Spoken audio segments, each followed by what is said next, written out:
esta Casa No es Hotel estamos hablando del informe sobre la privatización y la capitalización que ha emanado la Asamblea Plurinacional saliente. Realmente desde el corte hay muchos temas de los que tenemos que hablar. Podríamos hablar un programa por empresa, ¿no? Pero hay ciertas cosas que a mí en el informe me han llamado muchísimo la atención. Voy a empezar, Héctor, contigo. El informe tiene 29 recomendaciones y hay una particularmente que me llamó muchísimo la atención y que quisiera que al ser ustedes asambleístas del MAS, ¿no?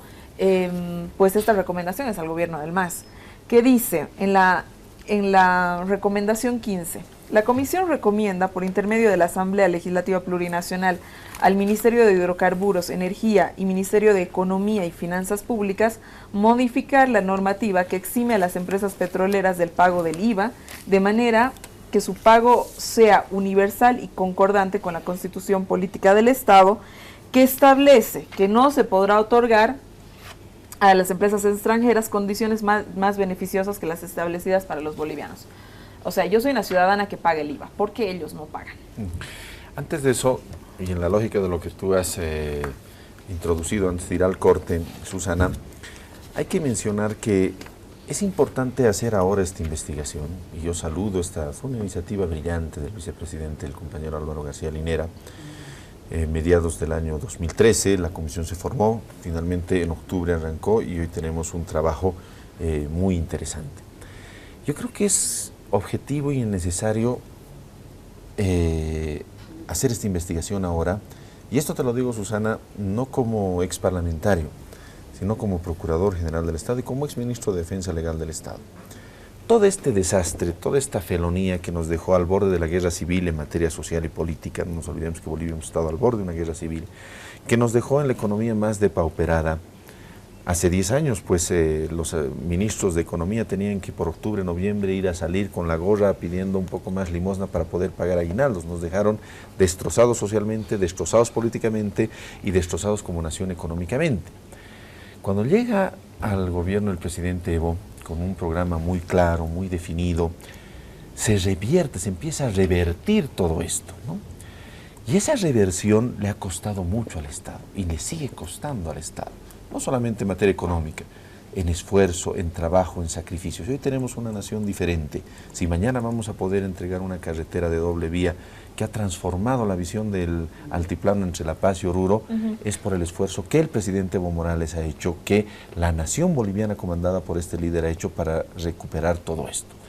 Y tú me decías, bueno, sería pues que una empresa que le hemos pagado y le hemos dicho, ¿sabe qué? La nacionalizamos, usted en su momento pagó, ¿qué te digo?, 13 millones de dólares, por ponerte un ejemplo, y ahora usted se va. Y aquí están sus 13 millones de dólares. Eso no ocurre. Una empresa se va, nacionalizada, y por mucho de que haya puesto 4.000 o 5.000 dólares como capital de arranque, el caso de Abertis, por ejemplo, en SAPSA, la demanda no es pues por 4.000, 5.000, por 13.000 dólares, por 20.000 dólares. La demanda es por cientos, por miles de millones de dólares. Nosotros teníamos la demanda más grande, que la cerramos en diciembre, la demanda que nos presentó Pan American Energy, por 1.500 millones de dólares sin intereses, ante un tribunal creado para proteger a las empresas extranjeras. Ahí va a salir un desastre para el país. Podía haber salido un desastre para el país si Bolivia, si el presidente Evo, no la Procuraduría, el presidente Evo, el gobierno boliviano, no actuara con la mayor responsabilidad. ¿Qué es lo que se han hecho en esos casos? En esos casos se ha asegurado una defensa férrea. Bolivia, como nunca antes, tiene una institución de defensa que es referente en la región. Yo he hablado esta semana, he tenido contactos con el procurador del Ecuador, don Diego García Carrión. Intercambiamos y ellos conocen la experiencia nuestra, nosotros conocemos la experiencia de ellos, hemos conocido la experiencia de sus grandes casos. Ya no somos el último país, somos un país referente, en todo sentido, incluida la defensa legal del Estado. ¿Qué es lo que hemos hecho nosotros para recuperar, para retrotraer toda esta desgracia que nos dejaron los gobiernos neoliberales? Cuando hemos nacionalizado una empresa, por ejemplo, la empresa petrolera Chaco, hubo un proceso en la nacionalización, ellas deberían firmar nuevos contratos para quedarse en el país, no lo hicieron, querían ganar miles de millones de dólares, querían seguir disfrutando del 82% y dejarnos la miseria del 18%, y cuando el presidente Evo firma el decreto 27.000 el decreto del Chaco de nacionalización de los hidrocarburos, les cambia la fórmula, ahora tenían que dejarnos el 82% y dejarnos y quedarse ellas con el 18%, cuando cambian las reglas del juego no quieren y presentan una demanda por 1.500 millones de dólares. ¿Qué hace un gobierno responsable? El gobierno responsable al momento de nacionalizar dice, veamos cuánto cuestan estas acciones. Y el área, no la Procuraduría, en este caso Yacimientos, el área de hidrocarburos, hace una evaluación correcta y dice, estas acciones que hemos nacionalizado valen 300 millones de dólares, 320 millones de dólares. El Estado lo que hace es con la empresa es decirle, mire, usted nos está demandando 1.500, con intereses puede llegar a 1.800, 2.000 millones de dólares. Eso Bolivia no le va a pagar nunca. Bolivia se va a defender y va a sacar todas estas cosas, cómo se ha manejado este proceso de entrega, de vaciamiento del Estado, y usted se va a ir del país desprestigiada sin cobrar un solo centavo. Entonces, Héctor, este usted informe cobra. También te sirve a ti, Claro, como procurador del Estado, que sí, como todo el antecedente jurídico para Así negociar Así las es. acciones. Ah, muy bien. Exactamente. Pero para cerrar la idea, se le dice a la empresa, sus acciones nacionalizadas, para nosotros, de acuerdo a esta evaluación seria, cuestan esto. ¿Usted acepta ese monto o no va a haber nada y se va a encontrar con una defensa férrea, firme y decidida del Estado boliviano? Hay empresas inteligentes, muchas, 3 empresas el año pasado, que han aceptado las condiciones que nosotros les hemos puesto, que no les ha puesto la Procuraduría. ¿Cuántos procesos ahora mismo tenemos, Héctor? Ahora tenemos 7 procesos de los 10 que teníamos, muchos de ellos están paralizados, 2 están prácticamente paralizados, y hay procesos en los que amerita, por supuesto, que el Estado haga una oferta, no la Procuraduría, el área. Si es una empresa eléctrica, es ENDE, es el Ministerio de Hidrocarburos y Energía. Ellos saben cuánto costará las acciones de una empresa eléctrica. Nosotros no somos electricistas, no sabemos, tampoco somos petroleros, tampoco vendemos servicios. Cada una de las áreas pone un monto y la Procuraduría negocia ese monto, no sobre la base de ese monto. ¿Aceptan ese monto o se encuentran con una defensa férrea durísima? Esas son las condiciones. Y bueno, felizmente las empresas ceden, las empresas saben que Bolivia es un referente internacional, saben que lo que Bolivia diga en el contexto internacional pesa, saben que hemos hecho reconocer, por ejemplo, en el caso eléctrico, el derecho a la electricidad como un derecho humano fundamental que ha pasado de nuestra Constitución al marco de Naciones Unidas y no quieren tener problemas con Bolivia, quieren llevarse bien con Bolivia, muchas de ellas tienen todavía participación en otras condiciones en el país, el caso de la empresa Pan American, y bueno, aceptan, simple y llanamente aceptan las condiciones que les damos. No negociamos, no regateamos, no nada. Aceptan y hay acuerdo. No aceptan y hay una defensa férrea. Con algunas empresas. Hay otras empresas, Susana, que no se las han nacionalizado, que han actuado incorrectamente en contra del Estado. Yo no quisiera dar nombres aquí, pero hay 2 o 3 casos en las que empresas se han ido justamente porque nos han visto a los bolivianos como nos han visto nuestros propios gobiernos pasados, como una especie de débiles mentales a los cuales se les puede engañar, se les puede estafar.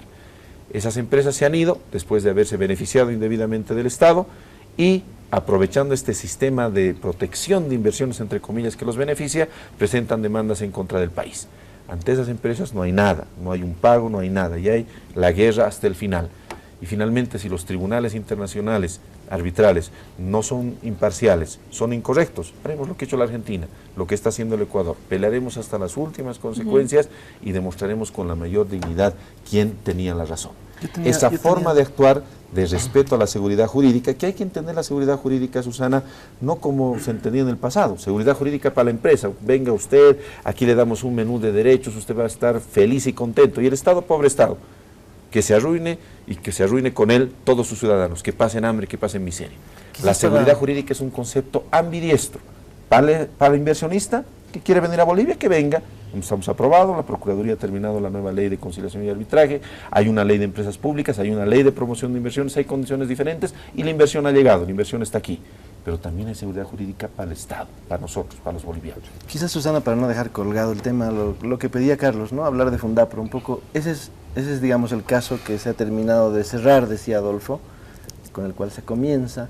Yo quería preguntarle específicamente qué es lo que viene ahora, es decir, ha habido una proposición acusatoria, ¿esto implica concretamente en este caso qué acciones inmediatas? Son dos proposiciones que tienen que avanzar de manera paralela. El primer caso es el de ENFE, no solamente que se subvaluó valor de la empresa, se le puso lo mínimo, que eran 29 millones, no se consideraron el monopolio del tránsito, las rieles, el patrimonio de las estaciones, una serie de cosas, el valor intangible. Se puso nada más un valor en libros de 29 millones y terminaron vendiéndola en 13 millones, en contra de las propias normas que sostenían el propio proceso de capitalización.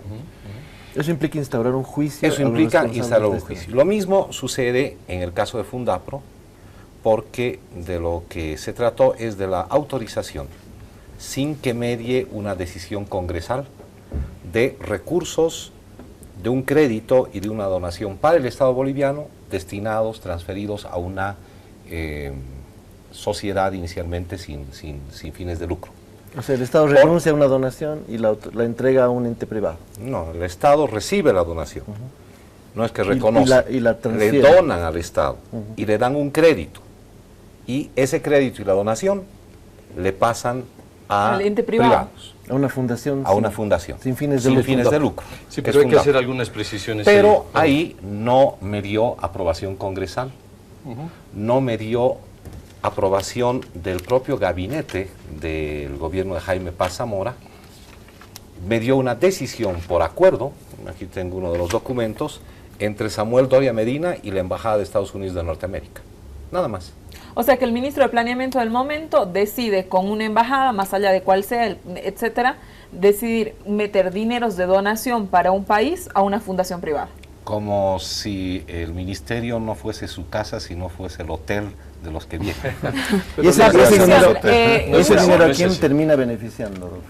¿Ese dinero llega a manos de Somose, por ejemplo? Ese dinero llega a manos privadas. Ese era su objetivo. ¿Cuál hay la conexión? O sea, ¿cuál es la conexión entre esta decisión y Gonzalo Sánchez de Lozada? Porque después se intenta regularizar con un decreto lo que se había cometido, se había hecho mal en el Ministerio de Planeamiento. Dame un minuto, ¿cuál es la precisión, Carlos? Son varias, fíjate, desde los montos comprometidos. Yo les preguntaba, ¿cuánto creen que el Estado ha perdido en este proceso de privatización, enajenación de los bienes estatales? Podríamos haber coincidido en que eran 10.000 millones de dólares, ¿no es cierto? Por ahí. Fundapro tiene una cartera de 15 millones de dólares y 3 millones adicionales que son de una donación. 21 millones en total. Ya, 21, pero eso es al final, Adolfo. Estos 18 millones de dólares que se van a convertir en 21 formaban parte de carteras crediticias que estaban administrando las corporaciones de desarrollo. Esta cartera se había dado en préstamo a pequeños productores agropecuarios para incentivar la producción, y era una cartera perdida.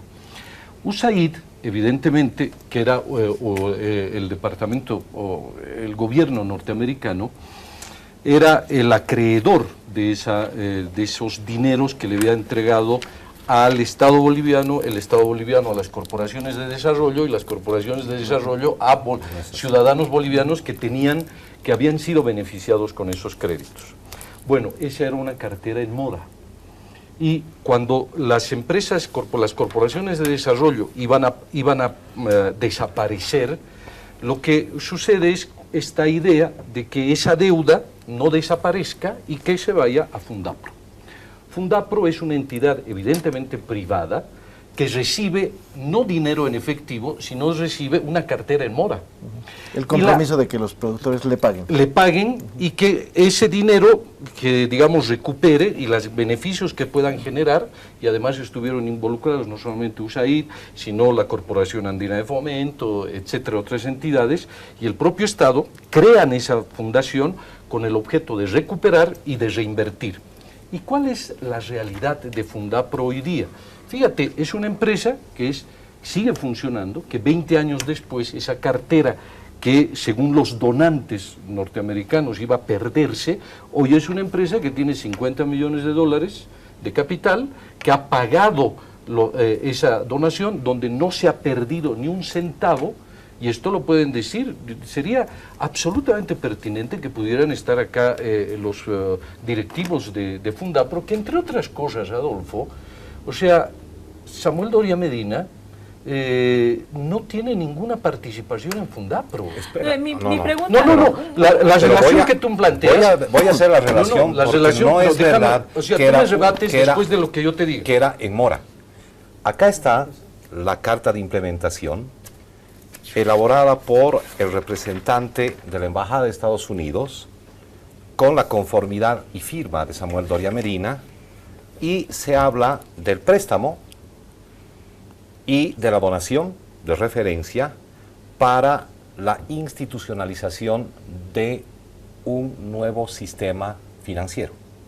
En realidad, esos 21 millones en total estaban siendo destinados para generar la estructura del nuevo sistema operativo, ¿sí?, que comprenderá como entidad primaria una fundación sin fines de lucro. Se Además, fundó sin Fundapro fines de lucro. expresamente para eso, y que luego esta fundación se constituya, genere un banco de segundo piso, es decir, una Adolfo, fundación. un banco que nunca se creó. Bueno, pero es que Nunca pero se por creó. otros problemas. El asunto es que no era cartera en mora.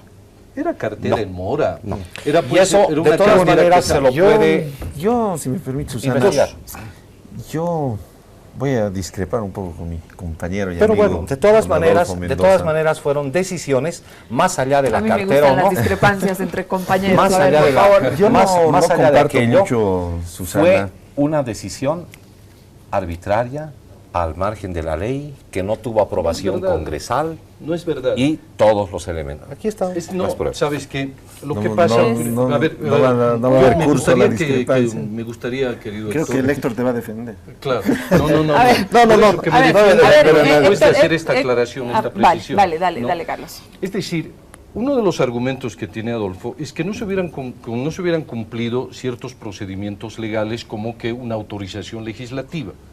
No era lo usual, porque las relaciones Estados Unidos, sobre todo sobre la base de los préstamos, se realizaban sobre convenios marco. Y los convenios marcos se actualizan y se hacen actualizaciones. Y evidentemente existe eso. No había la necesidad, porque habría que retrotraerse hasta la norma de 1957. Había. Por lo- Otra cosa es la imposición Quiero cerrar la idea del momento. perdón, quiero cerrar la idea de Héctor, porque me tengo que ir un corte, entonces tengo 30 segunditos para que cierres esa Estamos cuestión. curiosos además. Sí. Vale, Exacto, la discrepancia. Yo me reuní ya como procurador general con la comisión de la cual yo formé parte hasta retirarme del Parlamento. Y me parece muy interesante la proposición acusatoria sobre ENFE. Creo que los datos son verdaderamente fuertes ahí. Contundentes. Yo creo que no comparto mucho ese criterio y esa analogía sobre el tema de Al Capone, ¿no? Aquí no se trata de perseguir a alguien en especial o de identificar a alguien. Yo creo que esto es mucho más grande. Yo creo que esto es el derecho del pueblo boliviano a saber la verdad de todo lo que ha pasado, más allá de buscar sancionar a una persona. En Bolivia tendemos siempre a confundir el derecho con el derecho penal. Todo es penal en Bolivia, ¿no ve? Todo tiene que terminar. No hay una buena ley si no se hace una modificación al Código Penal. Y no todo es penal. Una investigación hecha en un juicio de responsabilidades puede terminar con una sentencia hito que delegue o legue a las próximas generaciones un conocimiento certero de qué es lo que ha ocurrido en una de las etapas más tristes de nuestra vida económica y nuestra vida social, que nunca más debería volver a repetirse. En esa lógica, por ejemplo, yo planteé un tema muy concreto. Manuel Morales Dávila, el año 1995-96, presentó un juicio de responsabilidades, avisorando todo esto, y lo hizo por la posible entrega de yacimientos petrolíferos fiscales bolivianos. Ese juicio está abierto. Ese juicio, como ocurría siempre con los juicios, no tuvo ningún trámite, como ocurría siempre. O sea, ¿te parece débil lo de Fundapro? No me parece débil, me Comparado parece con ENFE. importante, pero yo creo que la magnitud de la obra es tan grande que deberíamos, está bien que hayamos partido de algo temas pequeño. concretos, objetivos, pero la próxima etapa debe ser llegar a los grandes hechos, que son, como decía Susana, los que nos servirán finalmente. Y no con una visión penal. La Reitero discrepancia eso, refuerza no el debe haber argumento. una visión La penal. privatización no solamente es venta de las empresas, sino también privatización de todo el sistema Me tengo que ir a un Aquí no corte, me tengo que ir a un corte, necesitamos pero procesar a ahí yo nadie. creo que vamos a coincidir todos en la mesa. que en este país no hay ninguna ley que favorezca a un ciudadano al que se le pueda depositar 6 millones de dólares para que luego, más allá de que no haya pérdidas estatales y todo aquello, que el dinero de donación venga a beneficiar solamente a unos cuantos o pocos ciudadanos. Eso no pasa, eso no debe pasar. El dinero de donación viene a la donación del país, no a un ciudadano. Pero bueno, de eso vamos a hablar en otro momento. Aclaremos. En otro momento lo vamos a aclarar. Vamos un cortecito. En esta casa no es hotel, me queda un bloque muy chiquitito, pero quédese con nosotros.